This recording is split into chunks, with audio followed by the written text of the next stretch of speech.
Mars will give a brilliant performance when they meet Lesotho in an international friendly this weekend. We're broadcasting live from Gaborone, the capital. Good afternoon.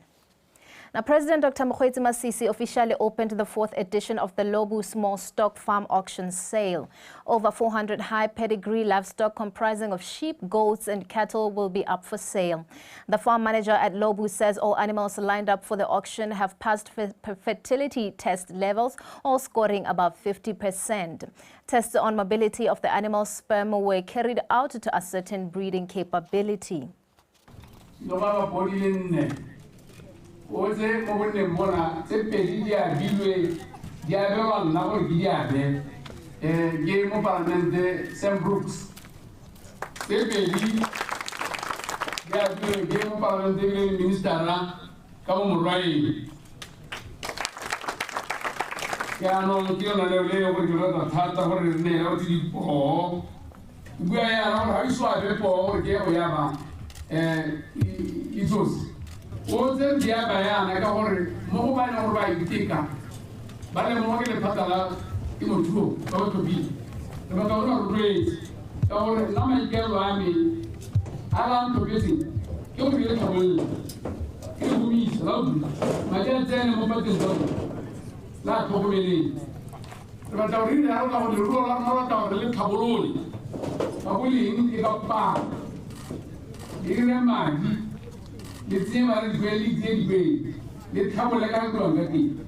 Or it's a region. You want to move from a middle income to high income. Now, the Vice President, Mr. Slamba Zohwane, launched the Chama Chama Fund in Maung this morning. The scheme solely dedicated to providing financial assistance to small businesses aims to empower the informal sector across the country.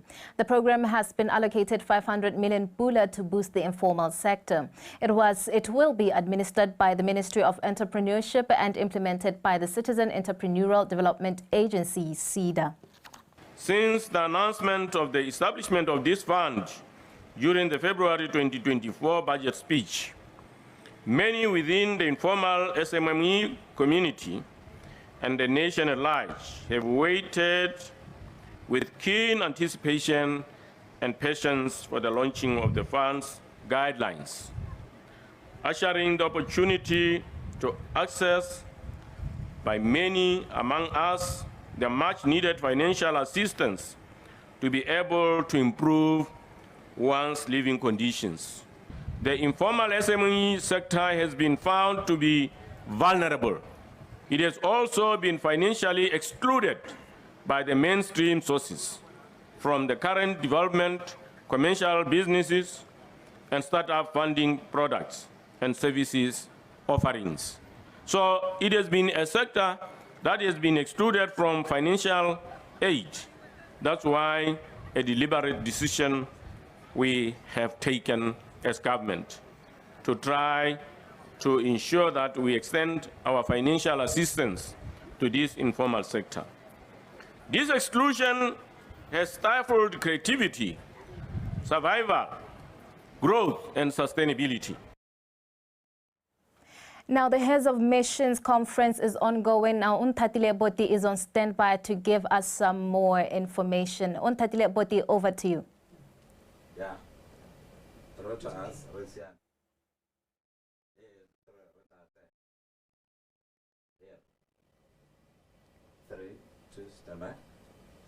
Thank you so much, Komosako. Yet we are yet with another guest here, the Ambassador of Botswana to the United Nations, Dr. Gladys Mokkawa. And now we are focusing on the chairperson of Botswana at the landlocked developing countries. Ambassador Mokkawa, I just want you to start by first explaining what is this LLDC and what does it benefit Botswana in the meantime. Thank you for having me again in the studio. LLDC simply means landlocked developing countries. These are countries that obviously are locked within the space of other countries and that they do not have access to the sea. But I think what is very special as well is the vulnerability of these countries as a result of that geographical situation of finding themselves locked. Yeah. But right now, Botswana has been chairing this for a year, and I understand it has been extended for another year again. Can you just briefly explain that to us? Yes, we were the chairs of LLDC in 2022 to 2023, and were since re-elected once again as chairs for 2023 to 2024. Does it ever happen that a country get elected twice, I mean, in a concurrently? Yes, in terms of the recognition of the special job or special circumstances, then the country can be re-elected. I don't understand. Explain much better. Yes, I mean, it depends on the work that you have been doing, or sometimes those that have to take over the chairship are not ready to take the chairship of the thing. But it was in recognition of the work that was done when Botswana was the chair from 2022 to 2023. We talk about around 32 countries and Botswana being Africa sharing these things, and then we understand that there's a conference or summit coming in Africa. Can you shed more light on that one, Dr. Mokhawa? Yes, LLDC is a group of 32 countries across Africa, Asia, and some in Europe as well, you know, like, so as a result of that, we have found it actually has been responsible for implementing what we call the Vienna Program of Action, which was an outcome document from the LLDC 2 conference. So we are supposed to be having, because it's after 10 years now, it's a 10-year program, so the Vienna Program of Action is coming to an end in 2023. So it has to be replaced by another 10-year program from 2023 to 2033. So Botswana is the chair, is the pen holder. That is, we were responsible to come up with the draft outcome program for the LLDC 3 conference. And so we've since done that. We have the draft outcome program, which is currently being negotiated in New York as we're speaking. So we'll finish the negotiations in May, and subsequent to that, then we move to the conference to have it being adopted at LLDC 3. The conference will be in Kigali, Rwanda. And so I just want to mention that this is the first time the process is being led by, it's African-led, because Botswana is the chair, Rwanda will be the host. So that's special, we think. That's special. You talk about that Botswana is the pen holder. I just want to explain. I understand that Botswana were involved in writing that document. It's just, can you shed light on that one? Yes, our experts at the mission, including us, myself, have been responsible for coming up with a draft outcome document. And we did this supported by the Office of the High Representative of Landlocked Developing Countries as well, which is an ASG Fatima Rabab. We also had the support of other countries which are members of LLDC to help us with certain chapters. We've got around 6 chapters within the outcome document. So yes, but predominantly Botswana was leading the writing up of the document. Writing of the document. But mostly people regard the LLDC as a group of companies, of countries that, well, landlocked, but complains a lot about whatever's happening around the world because they have no access into the sea. Well, it's not about complaining. It's a reality that geographically these countries are very vulnerable. Because they don't have access to the sea, it becomes very expensive for them for transport systems, you know, to use. It becomes very expensive for them to participate within international trade. The costs, the shocks within international system really do affect these landlocked developing countries more than they'll probably do for transit countries, those that have access to the sea. And even the climate vulnerability for LLDC had been shown to be much more higher for these landlocked developing countries. Yeah. But so it's not a complaint, it's a reality. They're always crying about these challenges that come through some of these shocks, right? There's no crying, it's just I think naturally, you know, just demonstrating the unfairness of not having a recognition that we are unique and we have a unique set of problems as well. So you're given special attention, right? Well, as with the seeds, you know, the seeds are the small island states as well. You know, as a result of the rising sea levels, of course, they're especially affected. So we want the United Nations with cooperating partners and donor, you know, agencies as well to recognize this in terms of, because you also have to understand that most of the LLDC countries are highly indebted countries as well. that when they structure the finance support, they have to structure this finance with the understanding of the problems that these countries are facing. So this is why we came as a group for people to recognize the problems that we have as a group. So if I can say these are groupings of countries that want to be funded for some of their development projects, would that be wrong? We don't want to be funded. We want the recognition and the facilitation in terms of trade.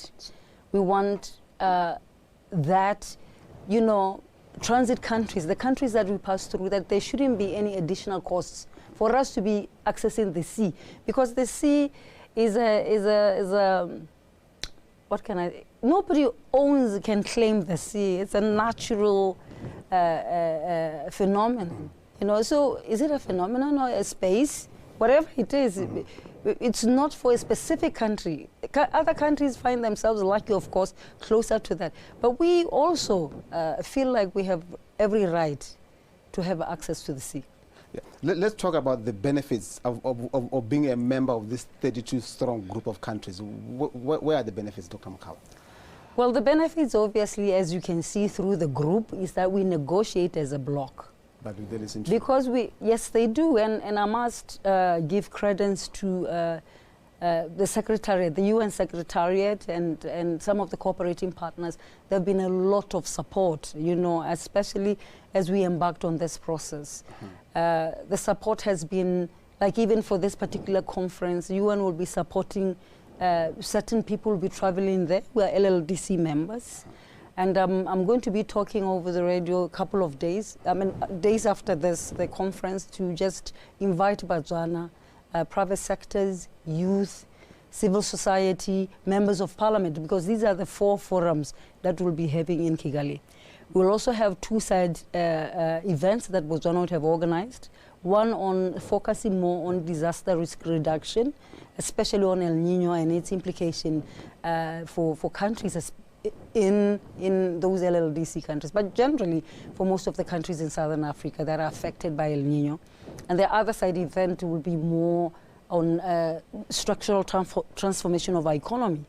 And this will be looking at, you know, challenges of diversification, logistical challenges with regard to transport and other things. So they will be led by us as well.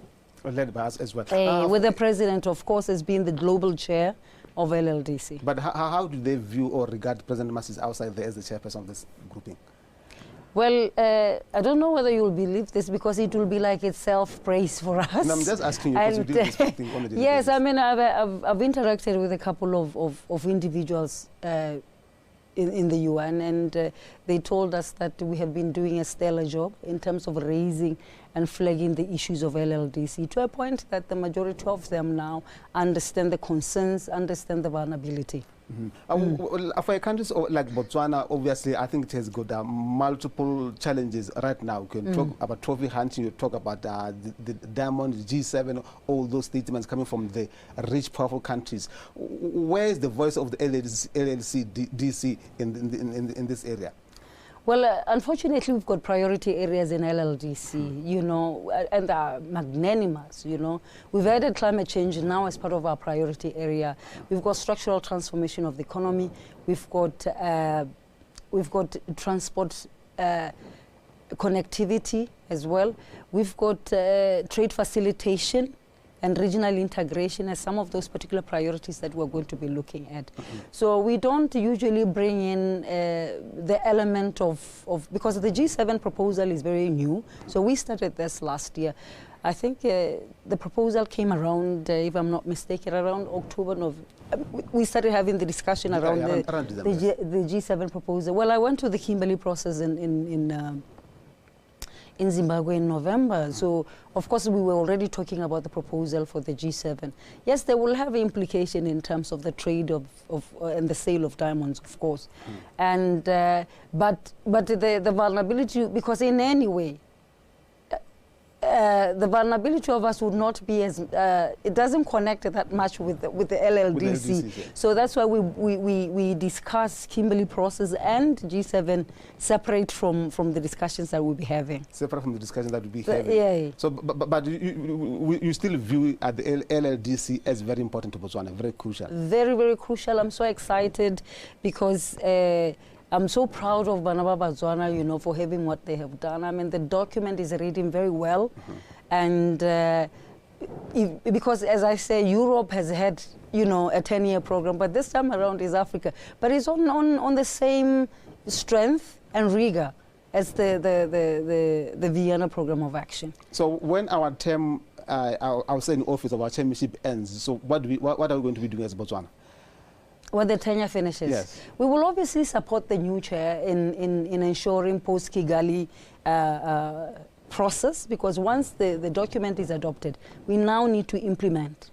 So we'll be taking all of those things that we propose within the outcome document. For instance, we want technology banks as well. So we're hoping we can be in a position to actually establish these banks as soon as we can, so that we don't have to wait for another 10 years and then review when we find that we haven't done much. And by the way, I just forgot to mention something. When we came up with the outcome document, we had to look at the gaps of the previous 10-year program of action. In addition to that, we had so many consultations and discussions. I gave thousands of statements as well within the UN as well. Well, I don't mean thousands, there were many. We also had regional review meetings. And one was in Gaborone. So we have the Gaborone review meeting, we have the Paraguay review meeting, and then we have the one which was in, I think, Thailand. So Botswana obviously contributed a lot from this regional review meeting, because we took some elements from that and added them to the outcome document. So we have really shown the leadership from first preparatory work for the outcome document. So far you are happy with what Botswana has done?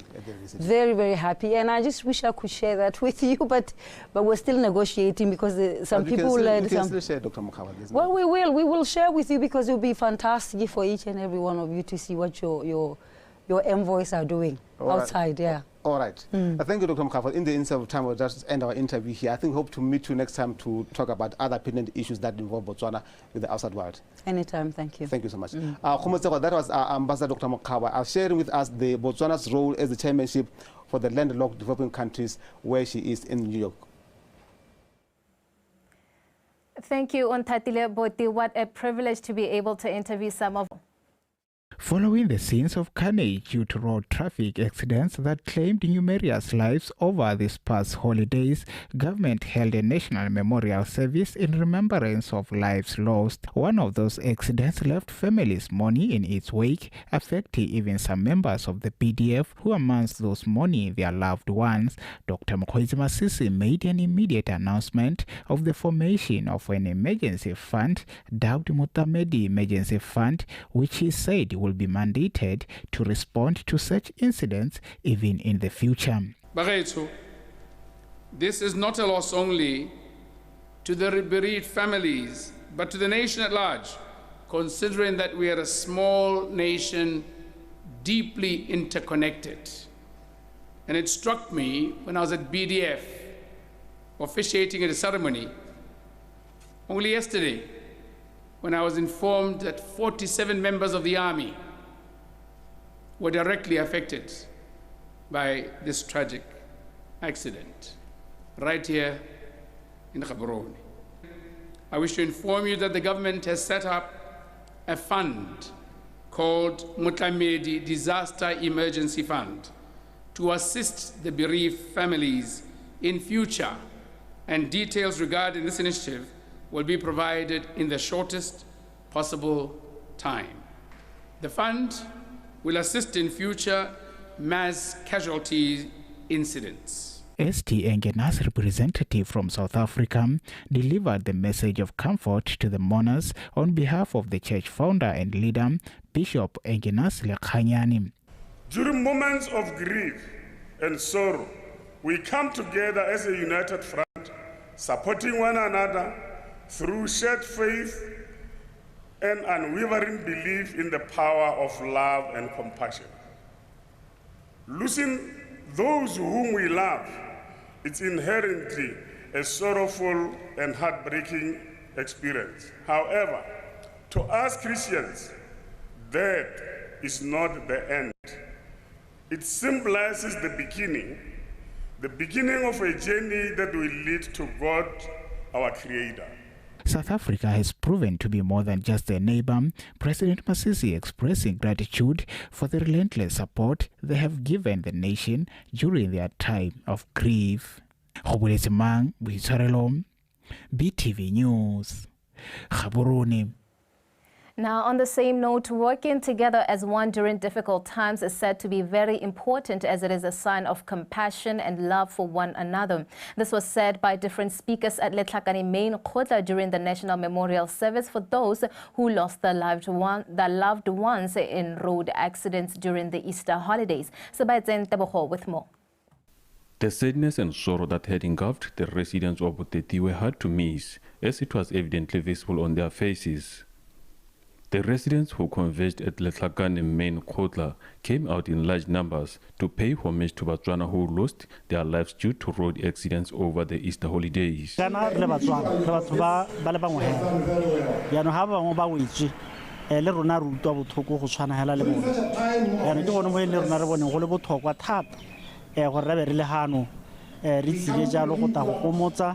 le rona re ikgomotsa re le batho ba kgaolo ye gore se se diragetseng se ke lanta se re diragalela mme ebile re latlhegelwa ke batho ba bantsintsi re rialo re tsothe tse di mo lehatsheng di dirwa ke modimo di simolwa ke ene ebile di phutisiwa ke ene a batho botlhe ba hasela Botswana ba gomotsega. The district leadership condoled with the affected families. Ne ke batla gape go isa matshidiso ko morahing wa Bakwena ko go kgosi jaaka ile gore ile moeteledipele wa Bakwena gore le rona mo Botswana le ba dikgaolo tse di harologanyeng re na nae mo kutobothukung ntseng jalo re le Batswana ra amegile le rumo le diragetseng go ga mamatakala go borgonjolo le thabile Motswana mongwe le mongwe ke sone se bona gompieno kgotla le thakane e tetse mme bile sa tala batho ba le thakane hele tetse batho ba botiti ba tuo ha support ko ba kwene gore nya le rumo leo la hale le thabile le rona le re thabile so go la nka gore le one population ya rona nyenyane ka 45 is a lot more Batswana. Churches and other faith-based organizations alike are urged to keep this country in their prayers for it to continue to enjoy its long-standing peace, security and tranquility. Sebastian Tebogo, BTV News, Letlhakane. Well, that story brings us to the end of our bulletin for this hour, but Ntebogang Sebetlela is on standby with the sports news.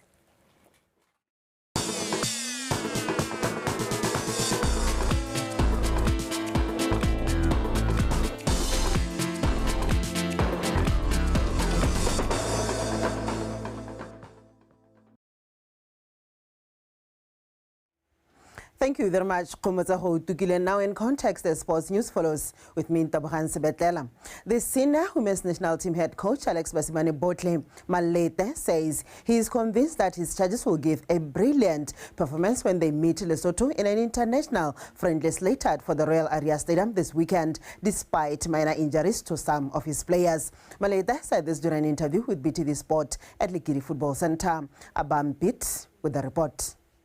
Malete said his players have shown great commitment during training and have promised a top-drawer performance when they meet Lesotho in an international friendly match scheduled for this weekend at Royal Area Stadium in Tlokwe. He further revealed that the squad is a mixture of players with international experience and locally based players. Done well in the previous camp when we traveled to Turkey, and we are also looking to give them an opportunity to play. So far, we have spent some good time on the grass. The players are convincing, they are committed, and we are just looking forward to the games. Malete, who also coaches UB Hawks, concluded by explaining that the MES 2.0 campaign is a way of enhancing the team technically and tactically as they prepare for WAFCON 2024. Our goalkeeper is here, Segla Mebosecha. She's playing South Africa. Sundowns Mokhawathanda is here. She's playing Zambia. Refilio Tolakele is still out injured, but she has started her rehab.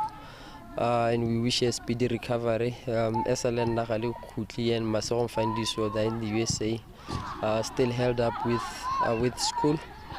They're in examination period, so we also had to give them time to prepare. But those who are here, they have arrived, they're okay. Lesotho Football Association e hlokometse hore team ena ebile sena le nako e telele haholo lo feta di team tse ngata Afrika mona kapa hlahlong ena rona ya SADC. Jwale mosebetsi wa bona ha o so bonahale ha kalokalo. Jwale sepheo sa dipapadi tsena tsa setswalle ko re fela re bonahale re ba atametsa mo re ka gareng team ya rona e bonahala e na le sehlahlo kapa mahlahla a ho hlodisana le di-team tse ding. Re bonahale re wina le rona o bonahale re na le di-cup tse reng ha re le ho tsona ho utlwahala hore Lesotho le teng. Mme sepheo sa di-friendly game tsena ntse le yona ntho eno go fela re fihlele kapa re bonahale re ba atametsa mo performance ya bona e ka bang betere ho feta dinako tse fetileng. On the other side, Lesotho's head coach Shalani Lehotla explained that their team is not as well organized as they would love it to be, but they are trying their best to shape up and sharpen their team so as to improve their performance over the weekend. Aban Piet, BTV Sport, Gaborone. A highly regarded local football administrator who has also served as BFA President, Ashford Mamelodi, yesterday launched a book titled Protecting the Game. Amongst the guest of honor at the launch was the Minister of Youth, Gender, Sport and Culture Development, Dumiso Rakari, who congratulated Mamelodi on the achievement. Rakari further said, considering the experience Mamelodi has in football administration, his book will come in handy as both a source of information and a guide to aspiring and current football administrators. Ashford Mamelodi was a BFA president from 1989 to 2000 and has also served in the Confederation of African Football, CAF. You remain among the few Botswana leaders that have walked the talk in terms of authoring a book, especially in this very interesting field of sport. These are therefore exciting times, as we are not only increasing literature within our sport, football in this instance, but we are also building a body of knowledge that could potentially define our future trajectory. Dumba is no ordinary man in football, but rather a man of many trailblazing achievements and records. Amongst those are the first full-time Secretary General of Botswana Football Association. He deserves a round of applause for that. The only Botswana to have been a COSAFA Secretary General and for now the longest serving SG for that body. Another round of applause. And the first Botswana to work for FIFA. So he has paved way for Refani and others. Another round of applause. Throughout his 4 decades of football administration, Praesh has no doubt worked with tens, if not hundreds, of leaders that not only shaped football in Botswana, the region, and the continent, but some whom have gone on to hold very important positions, such as those of political leaders. And now, and lastly, shifting focus to the ongoing J30 Tennis World Tour hosted in Gaborone. Local sensation Mark Nawa has progressed to the semi-finals after defeating South African Rhys Boak in the quarterfinals. Nawa won all the 2 sets by 6-1 and 7-6 respectively. Tlamelo Bunsusi. Nawa started the first set aggressively, piling pressure on his opponent to win it by a convincing 6-1 scoreline. Vorwerk, however, found his mojo back and started to pile pressure on Nawa, whose forehand was failing him for the most part. The South African eventually leveled the score, making it 6-6 to force the game into a tiebreaker. Nawa then went in all out to win the second set 7-6.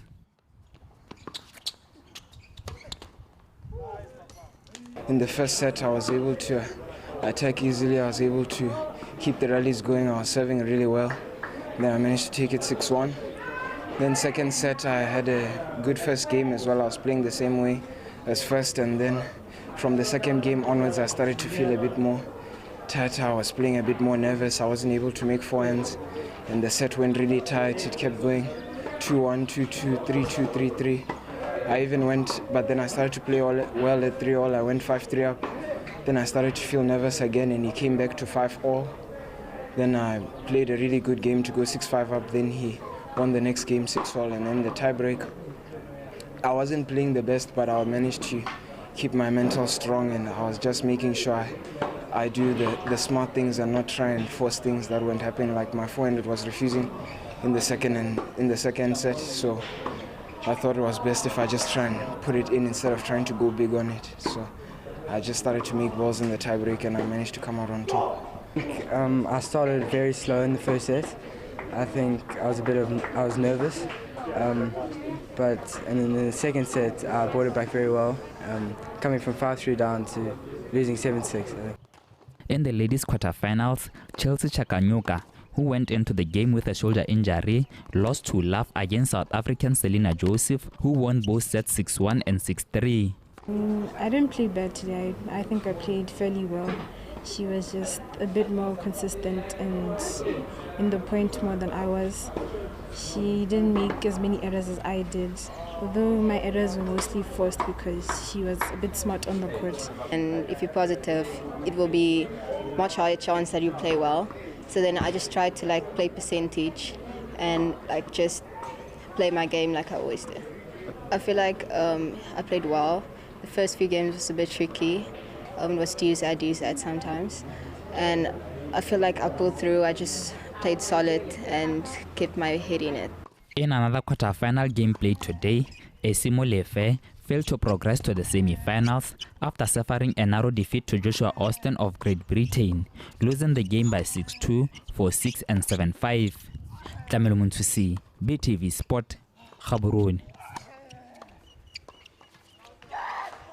Local motorbike sensation Ross Branch finished 8th in stage 2 of the ongoing BP Ultimate Rally. The stage was won by Nasser Abdul Altia of France, followed by Portela Morais in second position. Despite finishing 8th, the Kalahari Ferrari is hopeful for a good comeback and a better performance in the remaining races of the competition, which ends in 3 days. Hey guys, so that's prologue in stage 1 in the bag, and yeah, interesting day for me. Prologue was so much fun. I really enjoyed my time on the bike, and it was like a motocross track. It was nicely watered and prepared, and made a small mistake and had a little crash at the end of the prologue, so lost a bit of time there. And then yeah, stage 1 was yeah, difficult. You know, we're not used to this kind of terrain, and obviously we're used to the wide open stuff, so going into the tight forests and stuff was different. And no, it wasn't too bad. And yeah, 15 Ks before the end, I jumped off the track and had a crash. Yeah, but I'm okay. Got a small hole in my tongue and a little bit of a hit to the head, but all in all we're good and ready for tomorrow. And it's yeah, it's interesting in the weather. It's nice and slippery out there, right in the forest, and yeah, so happy to have so many supporters here. You know. From In Context, the sports desk, that was all we had for you this hour until we meet again later in the day with our Botswana bulletin. For now, thank you for staying with us and good afternoon.